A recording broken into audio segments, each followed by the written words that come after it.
और ये भी पता था ये डिगेंगे नहीं, फिर भी पुरुषार्थ किया। देखिए एक बुद्धि यानी कि राग की दृष्टि, लेकिन वो राम इतने अडिग थे कि मेरू पर्वत के समान अचल में था मन जिसका, तो सीता चलायमान नहीं कर पाई और राम क्या बन गए, सर्वज्ञ राम बन गए, सर्वज्ञ प्रभु बन गए, बीतरागी बन गए। तो ऐसे राम के नाम से, रहीम के नाम से बड़े गुरु बने बैठे हैं, लेकिन जब तक तेरे पुण्य का बीता नहीं करार, तब तक तुझको माप है औगन करो हजार। राम के भेष में आकर, धर्म के भेष में आकर, गुरु के भेष में आकर, गुरु पद की गरिमा का गुरु कितनी शब्द में देखा, इतना भारी है वो किससे, गुणों से भारी है, ना कि वो विषयों से भारी है, ना कि वो परिग्रह से भारी है। तो यहाँ पर जो राम रहीम के नाम से ख्याति प्रसिद्धि तो पाई, लेकिन देखो बाहर में भी कितनी जायदाद जमीन रख करके, हजारों लड़कियों को रख करके, अंत में क्या किया, विषयों से ऐसे कि अंदर में भी राग द्वेष रखा। और आज जो यानी कि कहाँ पहुँच गए। तो ये गुरु नहीं, ये क्या है, उपल नाव की तरह कि जिनको बैठा रहा वो भी डूबे और तुम भी डूबे। आज वर्तमान में जेल में है और कल कैद में, आज यहाँ के कैद में है, कल नरकों के कैद में रहोगे, रहोगे कि नहीं। एक भाई आसाराम बापू गुरु के नाम से आप काम कर रहे हो, कितना तुमने कुछ किया, गुरु के नाम से तुमने इतना जोड़, आज घर में होते तो शायद इतना नहीं जोड़ पाते जो गुरु के नाम से तुमने जोड़ जोड़ के रखा। आज मैं जोधपुर में जब चतुर्मास किया तो कितने दिनों से तो वह जेल में है, लेकिन उनका जब कभी जन्मदिन आता या उनका कुछ ऐसा दिवस आता तो हजारों की तादाद में अब भी आज भी श्रद्धा ऐसी रख रहे। अब जानते हुए कि ये उपल नाव की तरह हैं, ये विषयों से युक्त है, फिर भी श्रद्धा रख रहे, यही मूलता। तो आज अपन को समझना है कि जो पाखंडी मूढ़ता चल रही, तो पाखंडी मूढ़ता का मतलब क्या है, तो समंत्रभद्र आचार्य ने कहा पाखंडी मूढ़ता जो आज हमारी चल रही, पहले पाखंड समझे। साग्रंथारंभ हिंसा नाम संसारावर्त वर्त नाम पाखिंडा नाम पुरस्कारो गेयम पाखिंड मोहिनम। जो परिग्रह आरंभ और हिंसा आदि से सहित है और संसार रूप भंवरों में जो परिवर्तन करने वाले ऐसे लोग पाखंडी गुरु के बेस में पाखंड बगरा रहे। क्या कर रहे, पाखंड बंगरा रहे, धर्म का बाना पैर करके और ऊपर से धर्म की चादर ओढ़े और अंदर से कर्म इंद्रियों की पुष्टि कर रहे। तो ऐसे जो आसाराम बापू आदि जिन्होंने गुरु के नाम से आज इतनी चीज़ें की और उसके बाद देखिए पंटा आज सामने आया, तो जानने के बाद भी हमारे अंदर ये मूर्खता आ रही है। तो एक कौन से गुरु जो पत्थर की नाव की तरह हैं, ऐसे बाहर से भी, क्योंकि इनकी संगति करोगे तो नियम से ये शिथिलाचार ही सिखाएंगे। क्या सिखाएंगे, क्योंकि जैसे गुरु करेंगे शिष्यों को वैसे ही पालन कराएंगे। यदि गुरु सही करे यानी कि गुरु यदि गलती करे और शिष्यों को सही सिखाएं तो कल के दिन शिष्य उन पर हावी होंगे कि नहीं। एक बार और ऐसी घटना घट गई। एक गांव में एक बहुत बड़ा जानवर आया। उस विशालकाय जानवर को देख करके सारे लोग जो घरों में घुसे थे उस जानवर को देखकर घबरा गए, डर गए। अब जैसे ही वो निकला तो उसके बड़े बड़े पैरों के निशान बन गए और वो उस निशान के देख देख करके सारे लोग डर गए। तो अंत में उनके गांव में एक कुगरू रहते थे, अर्थात वो उन कुगरू के प्रति इतनी श्रद्धा थी, उनको भगवान मानते थे। क्या मानते थे? भगवान मानते थे। जो वो कहते थे वही करते थे, और उसके अलावा कोई और चला जाए तो उसके लिए वह तुच्छ मानते थे, अर्थात उनकी अवहेलना करते थे। अब वह अपने गुरु के पास गए सारे लोग, और गुरु से कहा कि गुरुदेव पैरों के निशान बने हैं, गुरुदेव चलो देखो कौन आया था इस गांव में। अब गुरु को जब पता हो कितने बड़े बड़े पैर किसके होते हैं, जब कभी पढ़ा हो कभी स्वाध्याय किया हो तब वो जाने। वो तो बस अपनी इच्छा पूर्तियों में लगे थे, अपने विषयों में लगे थे, अपने आरंभ परिग्रह में हिंसा में प्रवृत्ति कर रहे थे। उन्होंने आकर के देखा और कहा, ये तो आपने कभी हिरण देखा? वो हिरण के पैर में चक्की के पाट बंधे हैं थे, तो वह हिरण निकला है, चक्की के पाट बंधे हुए। लोगों ने कहा बड़े ज्ञानी गुरुदेव हैं, और उनकी बड़ी प्रशंसा करने लगे। लाल भुलक्कड़ बूझ के कहता है सबको पैर में चक्की बांध के हिरण निकला होए। ऐसी बातें समझ कर गुरु की बड़ी प्रशंसा चलने लगी कि गुरु कितने ज्ञानी हैं, कितने ज्ञानी हैं। शायद देखिए आप भी सोचिए, इतने से हिरण के पैर में क्या चक्की के पाटे बांधो तो वो चल पाएगा क्या? चल पाएगा क्या? ऐसी मूर्खता हमारी चल रही कि हम भी ऐसे गुरु के साथ रह करके अपन ने उसी में बंध गए, और जो वो कह रहे वही कर रहे। तो ये दृश्य आज सामने मिल रहे कि नहीं? बंध गए गुरुओं से और मूढ़ता में चल रहे। अरे ये मूढ़ता हटाइए, पाखंड ये कौन सा परिचय करिए। आज आपके लिए कुगुरु कुदेव कुशास्त्र की नहीं, आज यदि तुम्हें परिचय करना है तो सुगुरु शास्त्र और यानी कि सुदेव की चर्चा यानी कि परिचय करना है। सच्चे देव शास्त्र गुरु का परिचय करना। सामने कैसे दृश्य तुम्हारे सामने कि सरासर आपके परिग्रह और शिथिलाचार। आज आपने देखो ये श्वेतंबर और दिगंबर जो धर्म बना है एकमात्र शिथिलाचार से बना है। किससे बना है पता है आपको?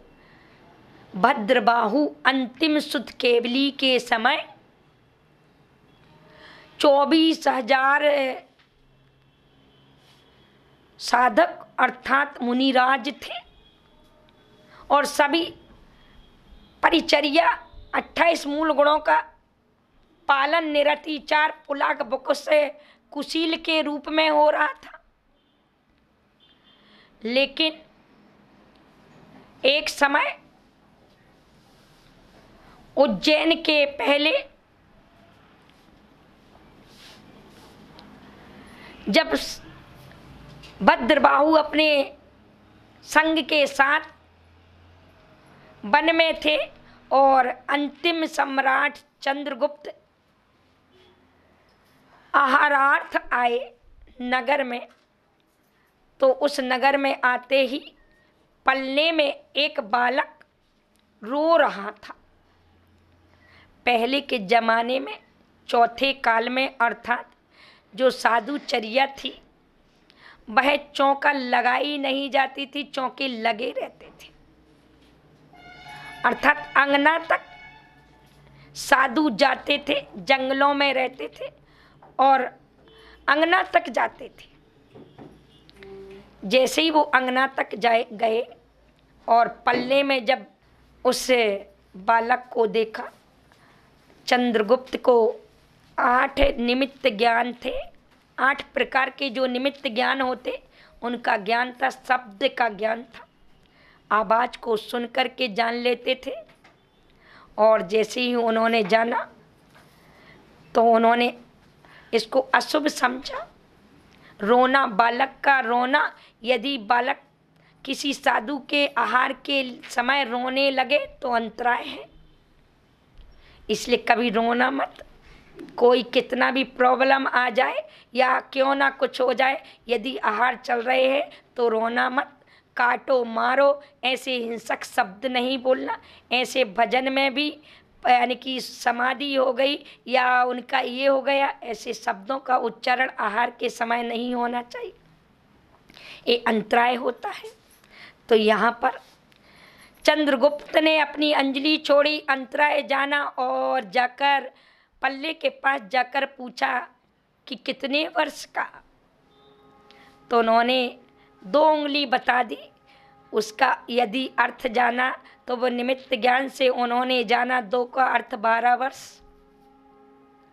क्या 12 वर्ष का दुर्भिक्ष आने वाला है इसमें दक्षिण भारत में, उत्तर भारत में। तो दक्षिण भारत की ओर जाओ। यहाँ आकर के चंद्रगुप्त ने अपने गुरु भद्रबाहु से सारी घटना सुना दी। भद्रबाहु ने भी निमित्त ज्ञान सुत केवली थे, समझ लिया, और उन्होंने सभी शिष्यों के लिए आदेश दिया कि अपने अपने रत्नत्रय की रक्षा करना है, अपने संयम की रक्षा करना है।